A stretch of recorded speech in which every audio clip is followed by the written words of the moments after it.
सम्राट अशोक के जीवन की एक अनकही कहानी है जो रहस्यों से भरी है। ये कहानी तब की है जब सम्राट अशोक अपने राज्य के सबसे निर्णायक कलिंग युद्ध से लौटे थे। युद्ध में अशोक ने अपने जीवन का सबसे भयावह चेहरा देखा था। लाखों सैनिक और निर्दोष जनता युद्ध के दौरान मारे गए थे। युद्ध समाप्त होने के बाद अशोक की आत्मा में एक अजीब सा खलल था। उनके मन में शांति नहीं थी, मानो कुछ छूट गया हो। उस रात अशोक अपने महल के अंदर गहरी सोच में डूबे बैठे थे। महल में गहन सन्नाटा था। अचानक महल के दरवाजे पर दस्तक हुई। अशोक ने जैसे ही दरवाजा खोला, एक अनजान व्यक्ति ने उन्हें एक गुप्त संदेश थमाया। उस संदेश में लिखा था, तुम्हारी विजय अधूरी है। यदि सच्ची शांति चाहते हो, उस रास्ते पर जाओ तुमने कभी सोचा भी नहीं। अशोक इस गुप्त संदेश से हैरान थे। उन्होंने अपनी गुप्तचर सेना को यह आदेश दिया कि वे तुरंत उस व्यक्ति का पता लगाएं जिसने यह संदेश दिया था, लेकिन वह व्यक्ति जैसे हवा में गायब हो गया था। अशोक के मन में अजीब सी बेचैनी थी।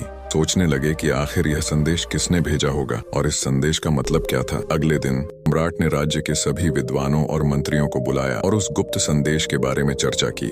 सबने अपने अपने विचार प्रस्तुत किए, लेकिन कोई भी संतोषजनक उत्तर नहीं दे पाया। इसी बीच राज्य के एक पुराने बौद्ध भिक्षु ने सम्राट को एक अजीब बात बताई। भिक्षु ने कहा, यह संदेश उस व्यक्ति का हो सकता है जिसे तुमने युद्ध के दौरान खो दिया था। उसे ढूंढने का एक ही रास्ता है, तुम्हें खुद अपनी अंतरात्मा में झांकना होगा। अशोक ने उस भिक्षु की बात को गंभीरता से लिया और एकांत में ध्यान करने का फैसला किया। दिनों तक अशोक ने ध्यान किया, लेकिन कोई उत्तर नहीं मिला। फिर एक रात वे गहरी साधना में थे। उन्हें एक अजीब सी दृष्टि दिखाई दी। उन्होंने खुद को कलिंग युद्ध के मैदान में खड़ा पाया, जहां खून और आंसुओं का सैलाब था। अचानक उन्होंने देखा कि एक छोटा बच्चा जो उस युद्ध में मारा गया था, उनकी ओर इशारा कर रहा है। बच्चे ने कहा, तुम्हारी विजय का कोई मतलब नहीं जब तक कि तुमने उन लोगों की आत्माओं को शांति नहीं दी जो इस युद्ध में मारे गए। तुम्हें उनके लिए प्रायश्चित करना।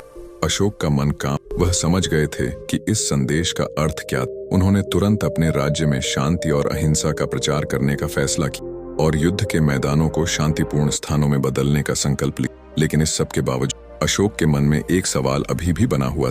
वह अनजान व्यक्ति कौन जिसने उन्हें गुप्त संदेश दिया। उन्होंने बौद्ध धर्म अपना लिया और वह बच्चा जिसने उन्हें दृष्टि में दिखाई दी, क्या वह असल में कोई था या उनकी आत्मा का हिस्सा। सम्राट अशोक ने अपने पूरे जीवन में कभी उस सवाल का उत्तर नहीं पाया। यह रहस्य आज भी उनके जीवन का सबसे बड़ा अनसुलझा अध्याय बना हुआ है।